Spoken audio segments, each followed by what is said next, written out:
5 দিন প্রেমিক প্রবাসী স্ত্রীর বাড়িতে যুবক, বিয়েতে নারাজ নববধূ।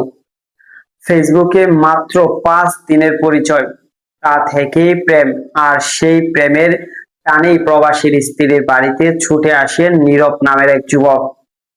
বৃহস্পতিবার 21শে মে রাতে জামালপুরের সরিষাবাড়ী উপজেলার ডুয়াইল ইউনিয়নের গারুডোবা এলাকায় এই চাঞ্চল্যকর ঘটনাটি ঘটে।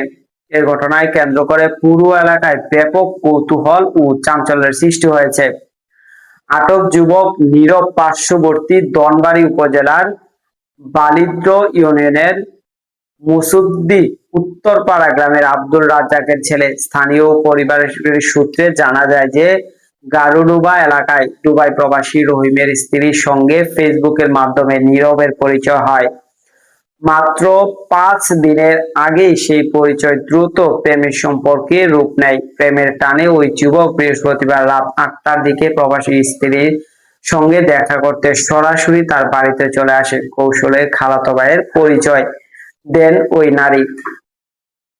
পারিবারিক সূত্রে জানা যায় যে রহিমের মা মারা যাওয়ার পর সে ছুটিতে দেশে এসে রাবিয়া আক্তার লাবণী নামের এক নারীকে বিয়ে করেন।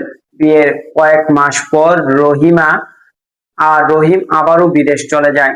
বাড়িতে কেবল রহিমের বাবা, বৃদ্ধ বাবা এবং স্ত্রী লাবণী থাকতেন। অভিযোগ উঠেছে, লাবণী নিজেই নীরবকে তার শ্বশুর বাড়িতে আসতে বলেছিল। রাতের খাবার শেষে নীরবকে আলাদা একটি রুমে থাকতে দেন। পরে শ্বশুর ঘুমিয়ে পড়লে লাবণী গভীর রাতে নীরবের ঘরে প্রবেশ করেন।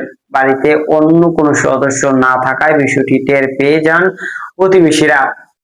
তারা বাড়িতে ঘেরাও করে এবং একই ঘর থেকে ওই যুবক এবং প্রবাসীর স্ত্রীকে হাতে নাতে আটক করে। ঘটনাটি জানাজানি হলে রাতেই ওই বাড়িতে উৎসুক জনতার ভিড় জমে। আটকের পর স্থানীয়রা বিষয়টি সামাজিক যোগাযোগ মাধ্যমে সমাধানের চেষ্টা করেন।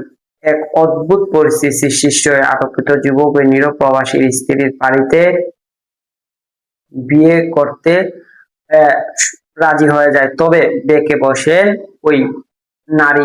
দাবি 5 দিনের চেটিং এর জেরে তিনি তার সংসার ভাঙতে রাজি নন। স্থানীয় বাসিন্দা সৈকত রিয়াজুল সীমান্ত বলেন যে ফেসবুকে প্রেম যে এতটা অন্ধ হয় তা না জানলে, এই ঘটনা না দেখলে বিশ্বাস করতাম না। ছেলেটি তো বিয়ের জন্য এক পায়ে খাড়া, কিন্তু মেয়েটি এখন তাকে বিয়ে করতে চাইছে না।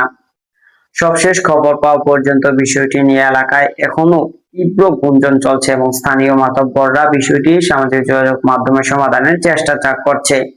এ বিষয়ে সরিষাবাড়ী থানার অফিসার ইনচার্জ মোহাম্মদ ইকবাল হোসেন বলেন যে এই বিষয়ে এখন পর্যন্ত কোনো লিখিত অভিযোগ পাওয়া যায়নি।